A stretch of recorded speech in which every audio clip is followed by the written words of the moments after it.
just finish by saying that you asked about theocratic science. I've seen theocratic science.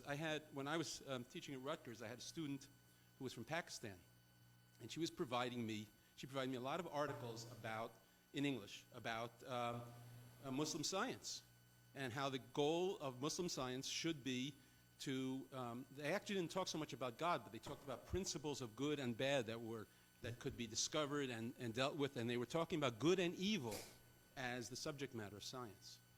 No, I think that's a worthwhile point. It's interesting that you brought up Muslim science. About 3 or 4 years ago, I started, because I have a little web page with a lot of evolution stuff up on it. I started to get emails from Turkey and Lebanon and even a couple from Iran, believe it or not, of students who wanted me to answer their questions about evolution. And a few of them I asked, why are you asking me this? And they connected me with the writings that go under the pen name of Harun Yaha, who is an Islamic writer based in Turkey, who has written a whole series of anti-evolution books. And one of the students was actually kind enough to buy me an English translation of the book and mail it to me from Turkey so that I could see what all this was about. And it astonished me. Two parts about it were, one was, I suppose, not so astonishing, and one was downright hilarious.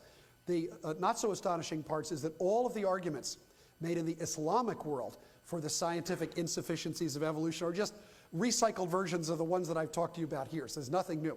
But the second part was genuinely amusing. And that is, Harun Yaha argued to his young readers that they should appreciate the fact that evolution is a Western Christian plot to subvert the morals of Islamic youth.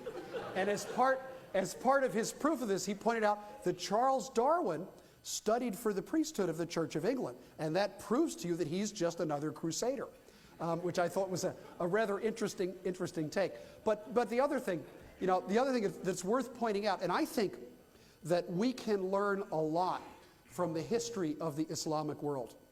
And if you go back to the 13th or 14th century, and you look at the great Muslim caliphate across the Near East and North Africa, that was the center of learning and science and cosmopolitan thought. The Islamic world was the leader in mathematics and astronomy and in many other branches of science.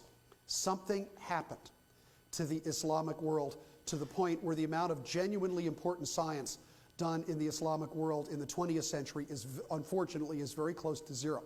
And that something is exactly the ascendancy of the kind of theocratic talk that you are talking about. And if this were to happen in the leading nation in the West, we could see the same sort of retreat backwards, and that worries me a great deal.